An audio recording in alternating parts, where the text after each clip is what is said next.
अस्सलाम वालेकुम। वालेकुम सलाम। कैसी हैं आप? प्यारी। माशाल्लाह। Thank you.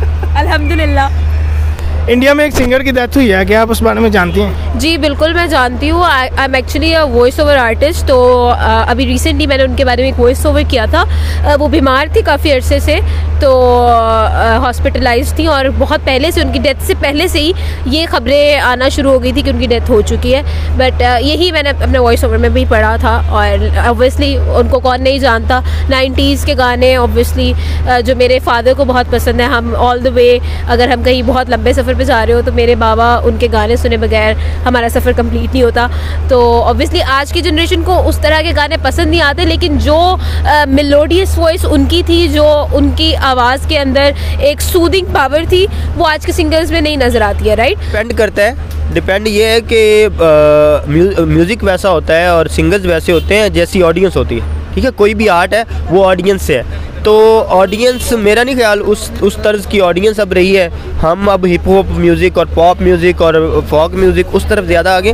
जो क्लासिकल म्यूज़िक है, जो क्लासिकल टच है, वो ज़रा ज़्यादा संजीदा लोगों के लिए। अब हम उस तरह से शायद संजीदगी जो है वो माशरे में नहीं रही, तो इस वजह से जो है मेरा ख्याल है कि उस तरह के लोग तो हम पैदा कर ही नहीं सकते। उसके लिए ज़रूरी ये है कि वो कोई उनके पाथ पे चले तो वो पहुँचे। तो जब आप उनके रस्तों पे चलेंगे नहीं, उस तरह का सीखना। अब तो म्यूज़िक बड़ा आसान हो गया है, डिजिटल हो गई हैं सारी चीज़ें, और आप जो है वो एक दिन में पूरा एक गाना गा सकते हैं। मतलब रुक रुक रुक रुक के आप एक एक लफ्ज़ को दोबारा वो बीच में अटैच कर सकते हैं, सारी एडिटिंग वगैरह, वो लेयर्स वगैरह वो सारी अटैच करके। तो अब म्यूज़िक बहुत आसान हो गया है। उन लोगों ने जो म्यूज़िक गाया है, जो उन्होंने हमें सुनाया है, वो बहुत मुश्किल म्यूज़िक था और बड़ा क्लासिकल, बड़ा प्रैक्टिस्ड, मतलब उसमें प्रैक्टिस बहुत ज़्यादा, उसमें रियाज उनकी नज़र आती थी। तो वो म्यूज़िक, वो कला, वो पूरा हो ही नहीं सकता और उनकी स्पेस कोई ले नहीं सकता। और दूसरा ये है कि इंटरेस्ट जो है वो भी अब हमारे शायद बहुत मुख्तलिफ हो गए हैं। हम लोग उस तरह की सिंगिंग जो है वो सुनने के कायल रहे नहीं। हमारी जो नई आने वाली नस्ल है उसको क्लासिकल म्यूज़िक से उस कदर लगाव नहीं है, वो समझते नहीं है म्यूज़िक को। तो मेरा नहीं ख्याल कि अब लोगों को उस तरह की म्यूज़िक की ज़रूरत है, लेकिन ज़रूरत तो होनी चाहिए। लोगों को सुनना चाहिए, उन्हें असल में पता चलना चाहिए कि बेस क्या है म्यूज़िक की इजाद क्या है, सब कॉन्टिनेंट में म्यूज़िक बनाने वाले लोग कौन थे, बेस की सिंगर कौन थे, और उन्होंने कितनी खिदमत की है म्यूज़िक की। तो उनको कौन नहीं जानता। ऑब्वियसली एक बहुत बड़ा नाम था लता मंगेशकर का, जो अब हमारे साथ नहीं है। एक बहुत अफसोस की बात है ऑब्वियसली ये। तो फॉर आई थिंक मेरे ख्याल में आप कह रहे हैं कि एक बहुत बड़े सिंगर की डेथ हुई है और क्या आप जानती हैं? तो मेरे ख्याल में तो सब जानते हैं। ऐसा नहीं हो सकता कि कोई नहीं जानता हो, क्योंकि वो एक बहुत बड़ा नाम था, एक बहुत बड़ी आर्टिस्ट थी वो। तो फॉर आई थिंक सब जानते हैं। एक बहुत बड़ा लॉस है हम सब के लिए, सिर्फ इंडिया के लिए नहीं, पूरी दुनिया के लिए। एक बहुत खूबसूरत आवाज़ जो है वो इस दुनिया से चली गई है। तो मेरे ख्याल में ये सब के लिए जो है ना एक बुरी खबर है, एक अफसोसनाक खबर है, क्योंकि एक सूदिंग वॉइस जो होती है ना, वो इंसान वो एक डिप्रेशन को डील करने की पावर रखती है। तो मेरे ख्याल में सभी इस चीज़ से अवेयर हैं, क्योंकि this was a big loss. वो म्यूज़िक को क्या लॉस हुआ होगा इनसे? देखिए, मैंने आपको पहले ही बताया है कि राहत और नुसरत फ़तेह अली ख़ान और इस तरह के जो नाम है ना, म्यूज़िक को लॉस नहीं होता। देखिए, एक बहुत बड़ी चीज़ है, ये एक बहुत बड़े नाम है। तो मेरे ख्याल में आपने ये एक मिथ भी सुनी होगी कि नुसरत फ़तेह अली ख़ान जब गाना गाते थे तो मुरझाए हुए फूल भी खिल जाते थे। तो एक एग्जांपल दी है मैंने कि इतने बड़े सिंगर्स, जैसे वो भी एक बहुत बड़ा नाम थे, तो इतने बड़े सिंगर्स जो होते हैं ना, वो दुनिया के लिए, यूनिवर्स के लिए मेरे ख्याल में एक बहुत बड़ी नेमत होती है। देखिए, आप अगर मैं सैड होती हूँ या कोई भी सैड होता है, नॉर्मल बात कर ले, तो हम गाने सुनते हैं, ऐसे गाने जो हमारे मूड के मुताबिक हो, ठीक है, और वो हमें सूद करते हैं, लाइक हमें कामनेस प्रोवाइड करते हैं, पीसफुल रहते हैं हम उससे, ठीक है। हम लोग like we can not imagine in this era कि हम गाड़ी पे जा रहे हैं और हम गाने न सुने, राइट। हाँ, वो हमारे मूड पे डिपेंड कर रहा होता है कि हमने किस टाइप के गाने सुनने हैं। और अगर देखिए, म्यूज़िक होता क्यों है, आपको पीसफुल एनवायरनमेंट देने के लिए होता है, ठीक है। तो मेरे ख्याल में म्यूज़िक को लॉस नहीं हुआ, म्यूज़िक लॉस हो गया है। तो एग्जैक्टली कोई मैसेज देना चाहें? मैसेज मैं यही देना चाहूँगी कि उन्होंने अपनी वॉइस से बहुत से दिलों को जीता है, ठीक है। तो मेरे ख़्याल में उनके लिए बहुत बहुत दुआएं हैं। और देखिए यहाँ की ज़िंदगी तो उन्होंने बहुत अच्छी गुजारी है, तो we wish a very good time hereafter as well. So this is the message. और मेरे ख्याल में उन्होंने जितनी अच्छी हमें जो है मास्टरपीस प्रोवाइड किए हैं, तो मेरे ख्याल में तो उनको जो है याद रखा जाना चाहिए, रिक्रिएशंस होनी चाहिए, उस पर रीमेक्स होने चाहिए ताकि उनको याद रखा जाए। क्योंकि इस तरह की जो वॉइस है, इस तरह की जो मेलोडीज़ है वो बहुत कम होती हैं। अब देखिए नुसरत के जो गाने हैं वो अभी तक लोग सुनते हैं, अभी तक सुनते हैं और बहुत शौक़ से सुने जाते हैं और बहुत सूदिंग वॉइस होती है उसके अंदर, यू नो। तो मेरे ख्याल में उनके भी रीमेक्स होने चाहिए ताकि she has the you know she deserves to be remembered.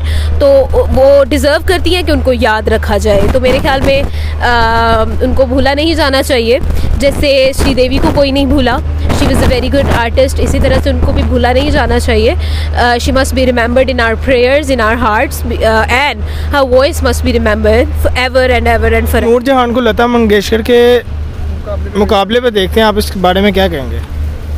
देखिए आपको भी करते हैं। अच्छा मेरी बात सुने, उन दोनों का कोई मुकाबला नहीं है आपस में, उनका मुकाबला बनता नहीं है। देखिए मेरी बात सुने, इसमें कोई डाउट नहीं है कि नूरजहां साहिबा बहुत बड़ा नाम है, लता मंगेशकर साहिबा बहुत बड़ा नाम है। लता मंगेशकर साहिबा को जब उनके इंटरव्यू में पूछा गया कि आपका नूरजहां के बारे में क्या ख्याल है, बल्कि उनसे ये पूछा गया था आप सब कॉन्टिनेंट में किन सिंगर्स को सुनती हैं, तो उन्होंने कहा था नूरजहां को और मेहदी हसन साहब को, ठीक है। तो वो किसी तरह से इनडायरेक्टली उनको सुनने वाली थी, उनकी मोतरिफ थी। और नूरजहां साहिबा जो है उनसे जब पूछा गया तो उन्होंने भी ये कहा कि लता मंगेशकर साहिबा और रफ़ी साहब, इस तरह के जो लोग हैं उनको वो सुनती हैं। तो इसका मतलब ये है कि उनका आपस में कोई कंपैरिजन नहीं है, उनका आपस में कोई मुकाबला नहीं है। हम खुद से मुकाबले बनाने चाहें तो बनाते रहें। ये तो ऐसे ही है कि जैसे PSL का मैच हो रहा है, ठीक है, और आप कहें कि लाहौर और कराची का, तो ये अंदरूनी मुकाबला होगा। लेकिन अगर बाहर जाएंगे तो वो सारे पाकिस्तान को रिप्रेजेंट करेंगे। तो ये जो म्यूज़िक का जो मुल्क होता है, म्यूज़िक का कोई मुल्क नहीं होता, म्यूज़िक का कोई बॉर्डर्स नहीं होते। म्यूज़िक जो होता है वो हर बंदे के दिल की आवाज़ होती है, ठीक है। तो उसमें कोई उनका मुकाबला नहीं था। वो आपस में, मेरा ख्याल है कि उनकी अपनी अपनी जो जगह थी उसमें वो परफेक्ट थी और बियॉन्ड परफेक्शन थी। जिस तरह के उन्होंने सॉन्ग्स दिए हैं हमारी जो है इंडस्ट्री को, उस तरह के सॉन्ग मेरा नहीं ख्याल पीछे से कोई और सिंगर जो है वो उनके मुकाबले में कोई 10% भी कर जाए। हाँ जी, लता मंगेशकर साहिबा की जो सबसे खूबसूरत चीज़ थी वो ये थी कि उनकी अपनी जो ज़ुबान है वो ना तो हिंदी थी ना पंजाबी थी, और उन्होंने तकरीबन 5-6 ज़ुबानों में गाने गाए और उन्होंने इतनी खूबसूरती से गाने गाए कि आपको यही लगता है कि ये इसी लैंग्वेज के सिंगर है, ठीक है। अगर उन्होंने पंजाबी गाने गाए हैं तो आपको ये लगेगा कि ये पंजाबी ज़ुबान के सिंगर है, हिंदी गाया है तो हिंदी ज़ुबान की, लेकिन बेसिकली उनकी ज़ुबान जो थी वो कोई कल्चरल ज़ुबान थी। अब मेरे जहन में नहीं आ रही, शायद तामिल या इस तरह की कोई ज़ुबान थी, लेकिन वो ना तो पंजाबी थी ना हिंदी थी। लेकिन फिर भी उन्होंने इतनी खूबसूरती से गाने गाए और इतनी मुख्तलिफ ज़ुबानों में और इतने ज़्यादा गाने गाए। उनके और रफ़ी साहब के जो डुअल हैं वो सुपर डुपर हिट होते थे। वो इस बात की निशानी होते थे कि फ़िल्म हिट होगी। जब किसी फिल्म में ये गाना होता था रफ़ी साहब का और लता मंगेशकर साहिबा का, तो वो ये पहले से ही डिसाइडेड होता कि ये फ़िल्म सुपर हिट होगी।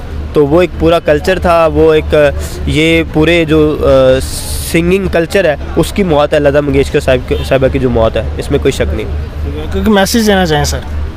मैसेज बस, मैं अगर नौजवान को सुन रहे हैं उनको तो शायद लता मंगेशकर साहिबा का नाम भी ना पता और उनके लिए ये बड़ी खबर हो कि यार कोई सिंगर मरा है। लेकिन अगर वो अब, क्योंकि गूगल साहिब और यूट्यूब साहिबा जो है इन्होंने इतनी आसानियाँ पैदा कर दी हैं, अगर आप एक सर्च करेंगे लता मंगेशकर साहिबा तो आपको आइडिया हो जाएगा। अगर थोड़ा सा भी आपको म्यूज़िक की सेंस है, आप क्लासिकल म्यूज़िक को समझते हैं, तो आपको आइडिया होगा कि उन्होंने कितनी बड़ी जो है ना वो खिदमत की है म्यूज़िक की। लता मंगेशकर साहिबा ने कितने बड़े हिट गाने दिए हैं उन्होंने, और किस कदर जो है वो मुश्किल म्यूज़िक को उन्होंने कितनी खूबसूरती के साथ पेश किया है। तो मैं तो यही पैगाम दूंगा कि क्लासिक चीज़ों की तरफ आएँ, जो रेडीमेड चीज़ें हैं, जिस तरह का आज म्यूज़िक आ रहा है, जिस तरह के आजकल एक्टिंग आ रही है, जिस तरह के आजकल स्टफ़ आ रहे हैं, हम लोग टिकटॉक स्टार हैं, हम लोग स्टैक स्टार हैं, और जो जो प्रॉपर एक्चुअल आर्ट है उससे हम दूर जाते जा रहे हैं। तो मेरा ख्याल है कि हम आर्ट की तरफ वापस लौटें। हम मेरी ख्वाहिश है, ख्वाहिशें खैर पूरी तो नहीं होती, लेकिन ख्वाहिश ये है कि हम लोग जो हैं वो बड़े लोगों को सुनना शुरू कर दें ताकि हम कुछ बड़े होना शुरू हो जाएं। अगर हम छोटों को सुनेंगे तो हम कितना को बड़ा हो जाएंगे, हम छोटे ही रहेंगे।